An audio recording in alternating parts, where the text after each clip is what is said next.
नमस्कार, मैं हूं गुमान सिंह। नवो एकेडमी में आपके साथ no cut paste, no copy paste, only original teaching.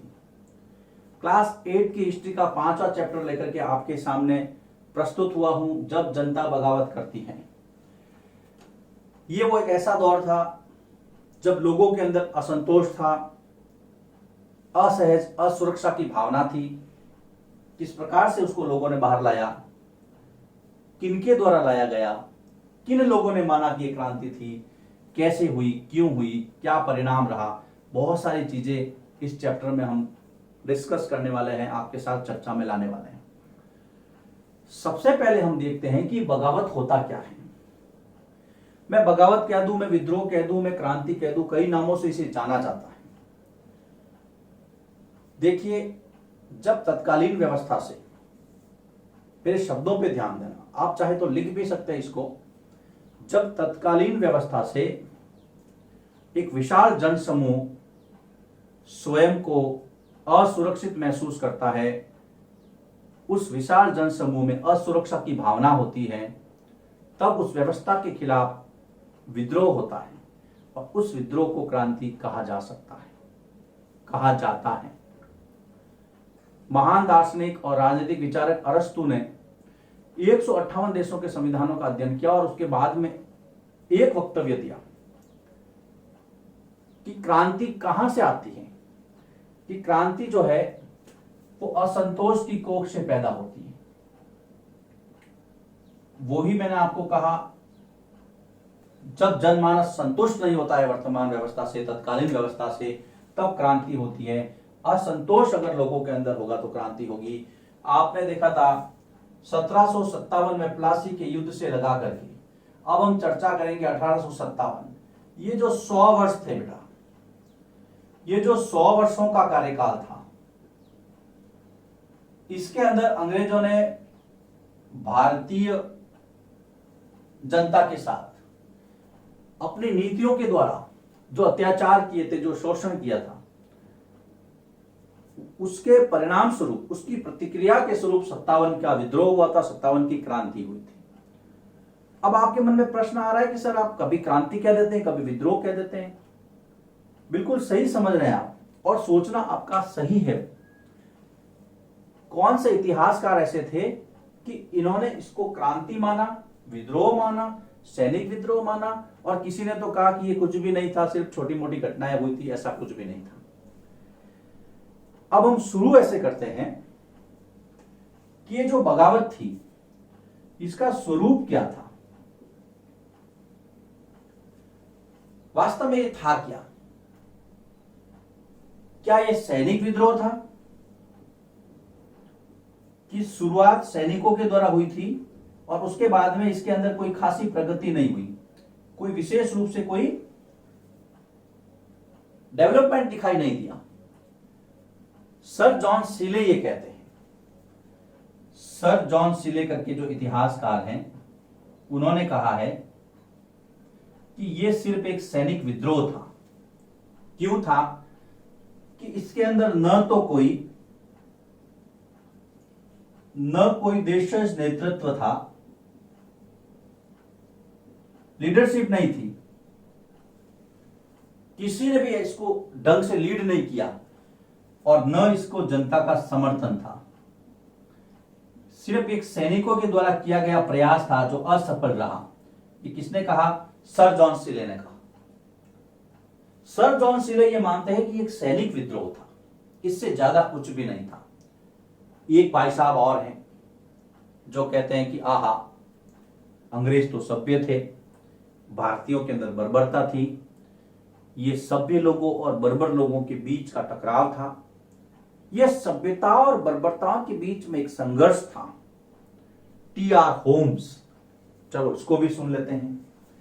TR. Holmes ये कहते हैं कि ये सभ्यता और बर्बरता,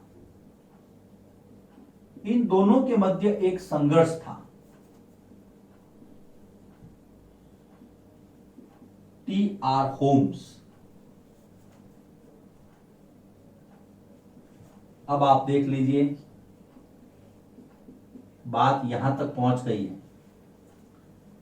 कोई बात नहीं, हम स्वरूप पढ़ रहे हैं, लोगों के विचार जान रहे हैं। अब इसके आगे चलते हैं। वीडी सावरकर जो विचारक हैं, उन्होंने क्या कहा? इन्होंने कहा कि यह भारत का प्रथम स्वतंत्रता संग्राम था।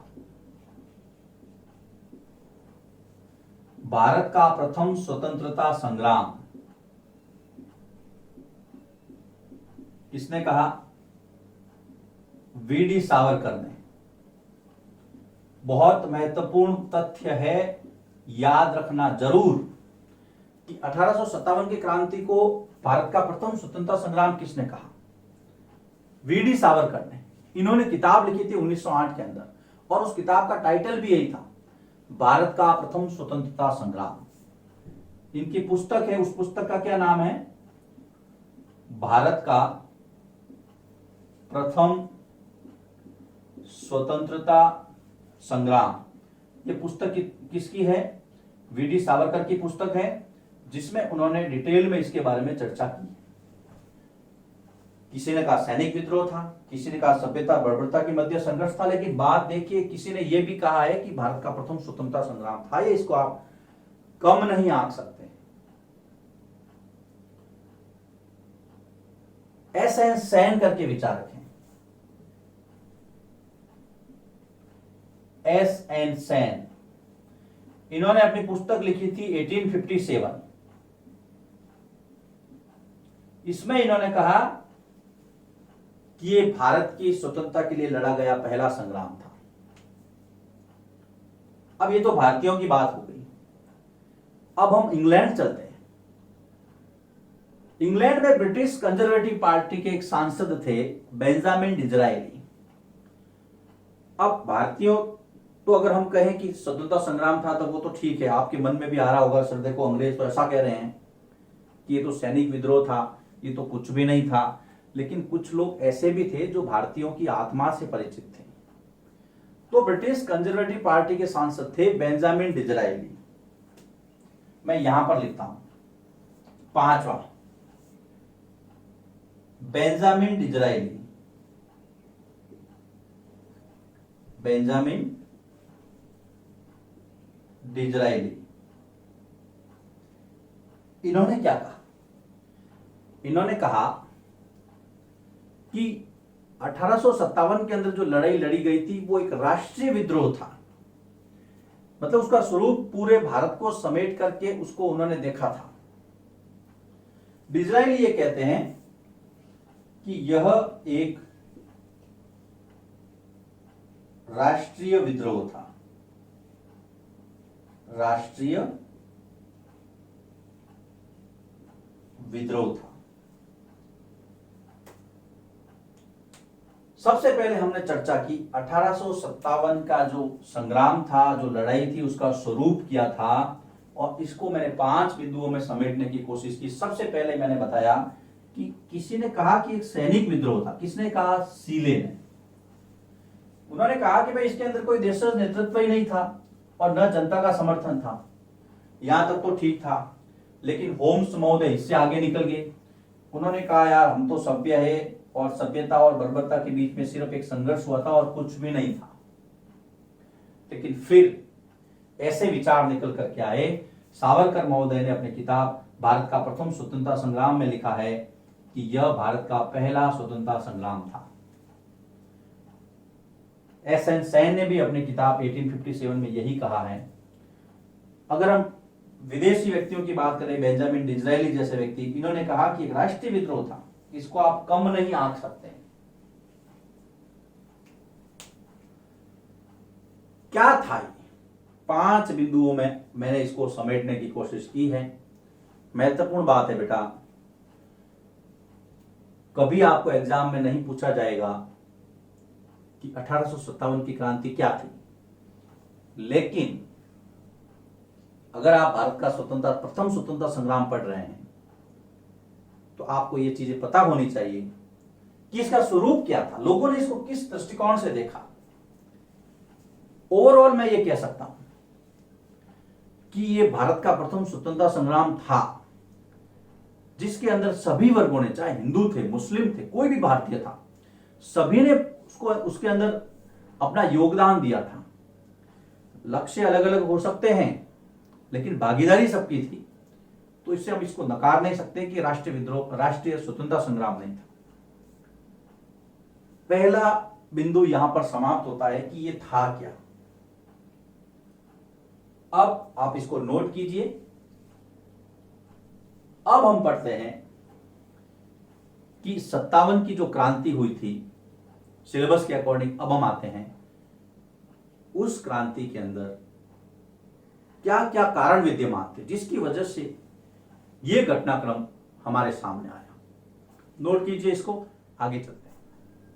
किन कारणों से यह सारा घटनाक्रम हमारे सामने आया था, मतलब क्रांति के कारण क्या थे।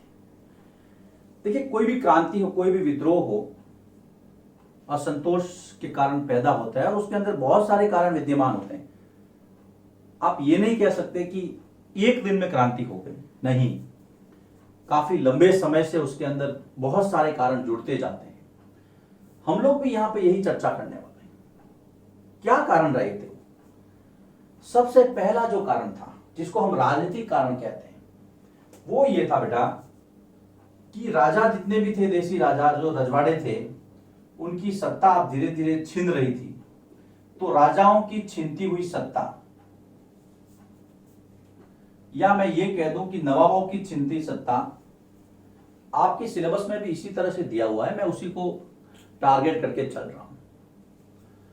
अब राजाओं, ये राजनीतिक कारण है, आप इसको कोई भी नाम दे सकते हैं। लिस्ट आउट जब करेंगे तो राजनीतिक कारण दे सकते हैं, फिर इसके अंदर राजाओं का नाम दे सकते हैं। तो जो पहला कारण था, राजाओं की छिनती हुई सत्ता, उनकी स्वतंत्रता कम हो रही थी। अब हम इसको बिंदुवार लिखने का प्रयास करते हैं। ये पहला, इसके अंदर मैं यहां पे पहला लिखता हूं कि नवाबों व राजाओं की, आप मेरे साथ नोट करते रहना, नवाबों व राजाओं की एक ही बात है, अलग अलग राज्यों में अलग अलग नामों से जाना जाता था इनको। नवाबों व राजाओं की सत्ता व ताकत कम होती जा रही थी। किसकी वजह से? अंग्रेजों की वजह से। बहुत सरल शब्दों में आपने लिखने की कोशिश की है, कहीं गड़बड़ नहीं है। अंग्रेज घुसपैठिया अब इनकी ताकत छीन रहा था। अब हम थोड़ा सा इससे सिंपल टू कॉम्प्लेक्स, थोड़ा सा इससे एक पायदान ऊपर चढ़ते हैं। जो राजा थे उनके दरबारों में एक व्यक्ति जिसको रेजिडेंट कहा गया था, रेजिडेंटों की नियुक्ति के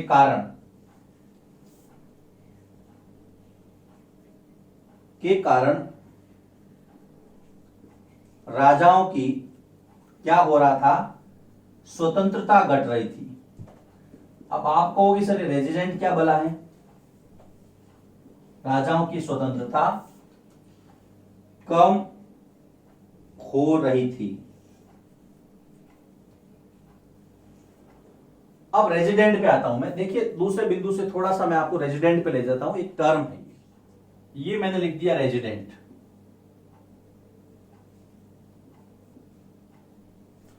देखो, कहने को ये एक प्रशासनिक अधिकारी था जो दरबार में अंग्रेजों के द्वारा नियुक्त किया जाता था, लेकिन वो सब ध्यान रखता था। एक तरह से गुप्तचर था अंग्रेजों का, जो सारी की सारी दरबार की बातें अंग्रेजों के पास पहुंचाता था, ताकि अंग्रेजों के खिलाफ दरबार में कोई षड्यंत्र न चल रहा।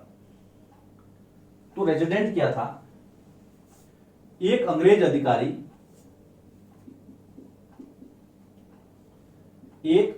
अधिकारी जो राजा के दरबार में किसके द्वारा? कंपनी द्वारा, मतलब ईस्ट इंडिया कंपनी द्वारा नियुक्त किया जाता था। कंपनी द्वारा नियुक्त होता था। बस इतना समझ लीजिए आप। अंग्रेज कहते थे कि आपकी प्रशासनिक मदद करेगा, लेकिन मदद के नाम पे वो क्या करता था, सारी खबरें इधर से उधर करता था। तो यहां पर ये स्वतंत्रता घट रही थी इनकी, किसकी वजह से, रेजिडेंट की वजह से, क्योंकि वो सारी इंफॉर्मेशन उनको दे देता था। अंग्रेजों के खिलाफ आप चाह करके कुछ दरबार में कर नहीं सकते थे। आगे चलते हैं, दर्द कहां था राजाओं में। तीसरा, राजाओं की जो सेना है वो भंग कर दी गई थी और सहायक सेना के नाम से एक नया सिस्टम लागू किया गया। आपको पता ही है, जब सेना ही नहीं है तो राजा किस काम का। आगे, राजस्व वसूली का अधिकार, जो रेवेन्यू कलेक्शन था, राजस्व वसूली का अधिकार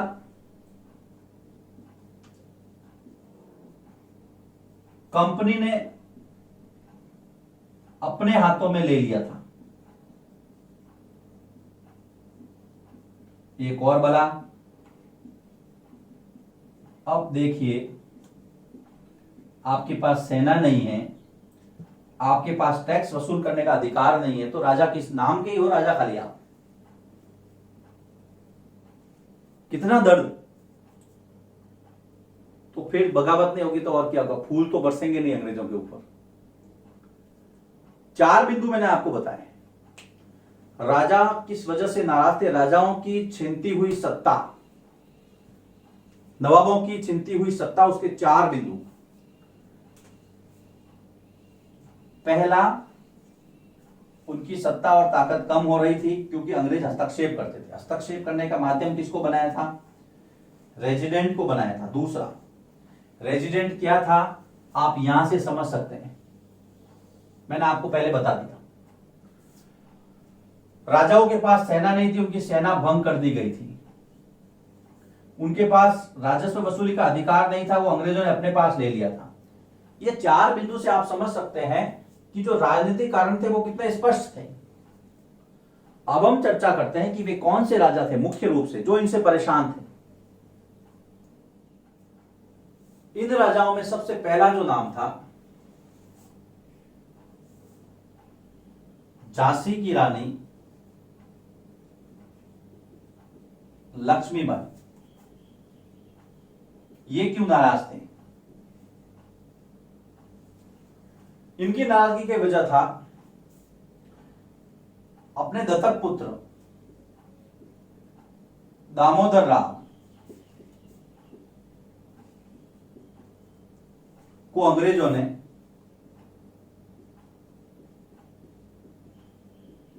झांसी का उत्तराधिकारी मानने से मना कर दिया था। सिस्टम आपको पता ही है, अंग्रेजों ने उत्तराधिकारी मानने से मना कर दिया। गोद निषेध प्रथा याद कीजिए, लॉर्ड डलहौजी विलय नीति आपको याद आ गए। तो पहला था कि झांसी की रानी लक्ष्मीबाई क्यों नाराज थे, क्योंकि अंग्रेजों ने कहा कि आपका जो दत्तक पुत्र है दामोदर राव, उसको हम उत्तराधिकारी नहीं मानते हैं और आपका राज्य जो है अंग्रेजी राज्य में मिला लिया जाएगा। ये इसलिए दुखी थे, इन्होंने इसलिए विद्रोह किया था। दूसरे थे पेशवा बाजीराव द्वितीय के दत्तक पुत्र नाना साहब।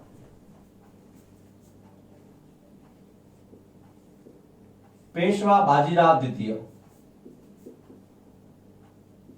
इनके दत्तक पुत्र थे, दत्तक पुत्र नाना साहब। नाना साहब जिनको दोंदू पंत भी कहा जाता है, इनका नाम था दोंदू पंत। नाना साहब ने कहा अपने पिता की पेंशन स्वयं को नहीं देने से नाराज थे। ये कह रहे थे कि मेरे पिताजी की जो पेंशन थी अब मुझे दो। अंग्रेजों ने कहा कि वो आपको नहीं मिलेगी, वो तो आपके पिताजी की थी। ये अपने राज्य को लेकर के, ये अपनी पेंशन को लेकर के नाराज तो अंग्रेजों से थे, लेकिन उद्देश्य अलग अलग था। यहां पर हम कहीं ना कहीं पीछे पड़ रहे थे। आगे चलते हैं। अवध के नवाब, अवध के नवाब क्यों नाराज थे? क्योंकि अवध को देखो दोहरी मार पड़ी थी। एक तो उनको 1801 में सहायक संधि याद आया, वेलेंजली, और एक 1856 में कुशासन का आरोप लगा था, यह भी आपको याद आ गया होगा। इन दोनों माध्यमों के द्वारा राज्य हड़प अंग्रेजों द्वारा कर लिया गया था। अंग्रेजों ने राज्य हड़प लिया था, तो ये इसलिए नाराज थे। इन्होंने कहा यार मैं भी दुखी हूं, क्या करूं, मेरा भी राज्य ले लिया। यहां पे उत्तराधिकार का प्रश्न था, यहां पेंशन का प्रश्न था, यहां पे ये जो संधियां लागू की थी यहां का प्रश्न था। कुल मिलाकर के शोषण सभी का हो रहा था। अब चौथा, 1, 2, 3 और 4, दिल्ली में बैठे थे मुगल सम्राट बहादुर शाह जफर द्वितीय। बहादुर शाह जफर द्वितीय मुगल सम्राट दिल्ली के अंदर। इनको दिक्कत क्या थी? एक तो इनको कहा कि भाई अब लाल किला खाली कर दो, अब लाल किले में नहीं, अब कुतुब मीनार में रहो। लिखते हैं बहादुर शाह जफर को लाल किला खाली करने का आदेश दिया गया। लाल किला खाली करने का आदेश दिया, किसने दिया? अंग्रेजों ने, कि जाओ। फिर सिक्कों पर से आपका नाम हटा दो, सिक्कों पर नाम नहीं लिखने, क्योंकि अब भारत के मालिक हम हैं, अंग्रेज हैं।